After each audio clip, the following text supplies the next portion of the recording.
Oh, hey! I'm playing Frogger's Adventures. You don't know what that is? That's alright. Tyler's here. I'll fill you in. Frogger's Adventures, Temple of the Frog is a video game starring, of course, Frogger in his own adventure on the Game Boy Advance.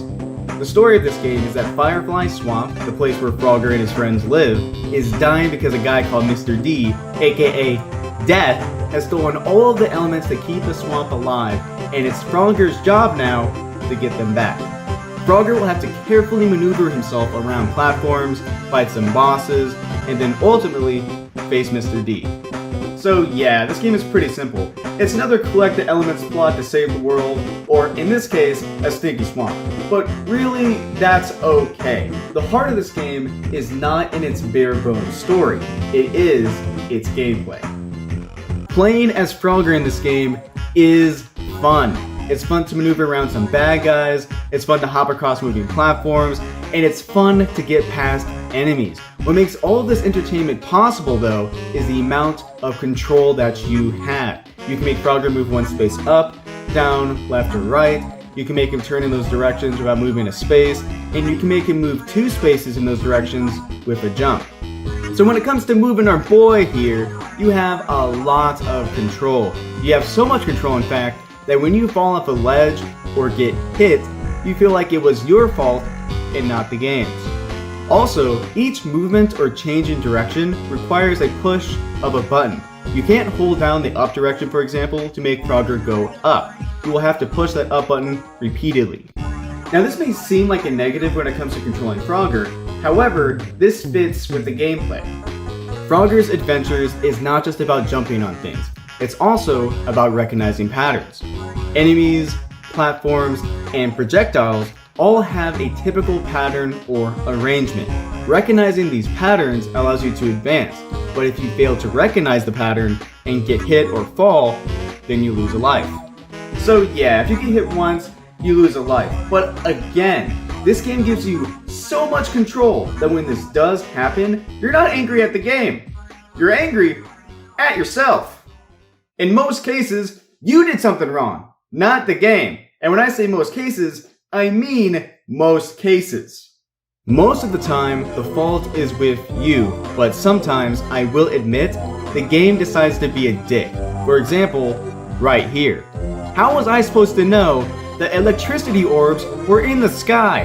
And it's not like I can slow down or anything. I'm going Mach speed, dodging birds and shit, and then all of a sudden, you throw this at me? No one on their first time playing this will ever dodge this. And if you are a child, like how I was when I first started playing this game, all that you're going to do is die and die and die. Until, of course, you finally give up or figure out that there is just the smallest amount of room available in order to make it past. For pretty much the entire time, the game holds you responsible for your success. If you fuck up again, that's on you. You should have been paying more attention, kid. But for this particular section, all of that is thrown out, and I don't understand why. Alright, so moving on from the gameplay, let's check out the different worlds. So there are 5 worlds within this game. Each world has a level where you will have to collect 3 icons of a particular element, a level where you'll have to collect 5 icons of a particular element, and a level where you will have to fight a boss in order to collect the stolen element of that region. The 5 worlds that we get to explore are the Goblin Caverns, the Ancient Ruins, Sea Town, Sky City, and the Temple of the Frog. Oh hey, that's the name of the game! So the Goblin Cavern starts you off at the base of a mountain.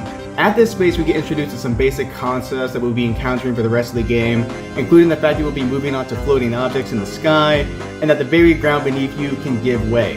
This then transitions into the next level where the ground breaking beneath you is a major part.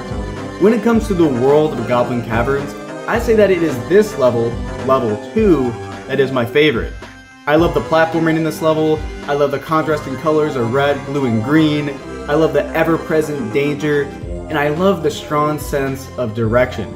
I have never felt lost in this level, and I think that it has to do with the level being very well put together. So coming off from a really great level, you'd expected the boss battle to be as good or even greater, right?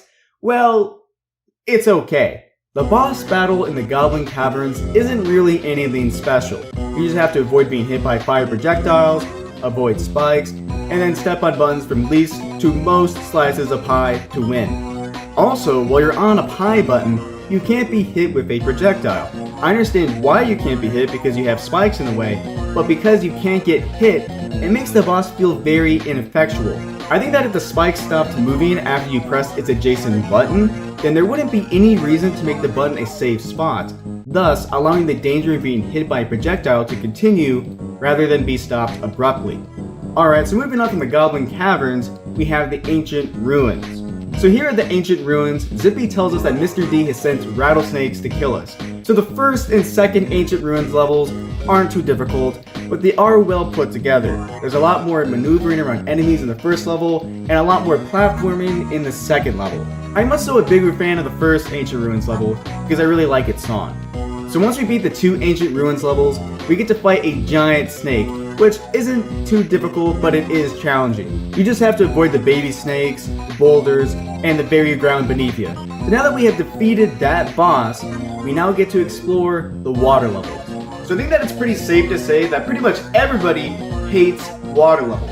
And there are a few exceptions, of course, such as the water levels in Mario, or the water levels in Donkey Kong Country, but besides those, water levels usually suck. Thankfully, the water levels in this game don't. The reason why the water levels in this game don't suck is because the creators decided not to change anything of Frogger's movements while he's underwater. In other games, they make you slower underwater or floaty, like how things are usually underwater. But in this game, they didn't do that at all. They just put an air helmet on Frogger's head and let you have fun platforming and enjoying more fucking great music. Now, all that being said, I only have one complaint here. For enemies, we have sharks, crabs, jellyfish, big boy sharks, and I don't know what this is, and you know, I don't know what the fuck this is either. I seriously do not know what we call these things. And again, I guess it's becoming a running joke at this point, but I don't have the manual, nor can I find it online. I don't know what these things are called. So, I guess I'll just name it myself. This animal will be called whole fish, and this plant thing will be called closed eye plant. Alright, so after beating the 2 water levels, we face the boss, which is a shark. The shark boss battle really isn't a boss battle though.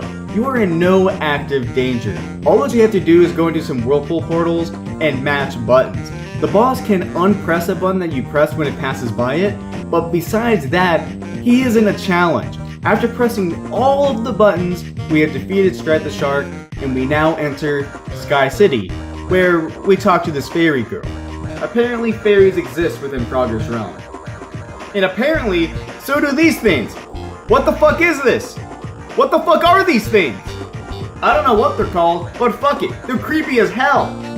Besides this one creepy enemy, the levels are fun. There's a lot of platforming and a lot of maneuvering. But of course, you eventually get on a flying carpet like Aladdin, and you have to phase those electricity orbs in the sky. I already talked about them earlier in this review, but goddamn is this quick turn to the right so fucking hard. Alright, so after beating the 2 Sky City levels, we get to face the boss. And now, I just want to recount what our previous boss experiences have been thus far. We've had an easy boss, a challenging but not too difficult boss, and also a non-challenging and very easy boss. So you would imagine for the next boss, the boss of Sky City, that it will be something very easy, or we wouldn't even face the boss at all. However, that's not entirely true. For the boss battle of Sky City, we have to face the Sultan in a challenge. If we manage to collect more blue gems than him 3 times, then we win the wind element. However, if we lose to him, then we lose our life. So for the boss battle, we are just competing with the Sultan in a collectathon, and it is actually pretty fun. The first 2 rounds are pretty easy, but on the 3rd round, the Sultan really hauls ass. So you better be getting those gems, boy! Alright, so after collecting all of the elements, we finally enter the Temple of the Frog, as long as you've been collecting enough cash as well. Yeah, so apparently the first 2 levels of the Temple World are guarded by this guy, which is basically Karen, the Ferryman of Hell. You have to pay Karen 50 coins to unlock the first level, and then 75 coins to unlock the second level. The temple levels are okay. I mean, you get to see ghosts and guards, and there's some fun platforming, but the shining light of the Temple World is not its first 2 levels. that would be its boss battle, which is the final battle of the game with death. Unlike the past boss battles, the fight with death has two phases. You have the collectathon phase where you have to collect the elements that death is using against you, and you have the trapping phase where you get to use the elements against death. Also, Mr. D here says that we have returned the elements to the temple, but I thought that these elements were stolen from Frogger's swamp. Unless all these different regions are within the swamp, that would make sense, but if it is, then it's fucking huge! This swamp must be as big as a fucking country! Anyway, back to fighting death. The fight with death is, in my opinion, the best boss battle and the best level in this game. Phase 1 incorporates both maneuvering around projectiles as well as jumping over danger. Each use of the 4 elements, whether it be fire, earth, water, which for some reason is ice when death uses it, and wind, are used creatively and feel like a challenge. And the same goes for phase 2 when we get to use the 4 elements. Like how Death was trying to trap us in his phase, we are trying to do the same, and once we finally get that fucker by the legs, we have beaten the game. Alright, so Frogger's Adventures, the Temple of the Frog, has a lot of things that I like about it. I like the amount of control that you have, I like the variety in the levels, I like some of the boss battles, and I like the music. Now with all that being said though, there are some things going against it. Some of the boss battles are just too easy or not challenging enough. Those electricity orbs will always be a blemish on the great gameplay, and the game itself is really short. You can beat the game in less than an hour, even if you take your time to be careful. So besides those faults, I still would recommend this game. However, this should not be a game that you spend a lot of cash on. Unless you're trying to buy this game complete in the box, you really should aim to spend the equivalent of a value item at a fast food restaurant, or simply just $1. This game is really fun, but it's also really short, and from my experience, very common in the wild. So if you're interested in this game, buy it cheap. Anyway, if you like this video, I'd really appreciate if you click that like button, and you also might like my other videos. I do videos on video games, on comics, and videos that you actually can't find on YouTube, such as my Super Mario Bros. 2 review, which is a BitChute exclusive. So if you're interested in watching this video, or any other videos I made exclusive to BitChute, I have a link to my BitChute channel, as well as a playlist that I created that is composed of my BitChute exclusives. So with all that out of the way, thank you for watching this video. See ya.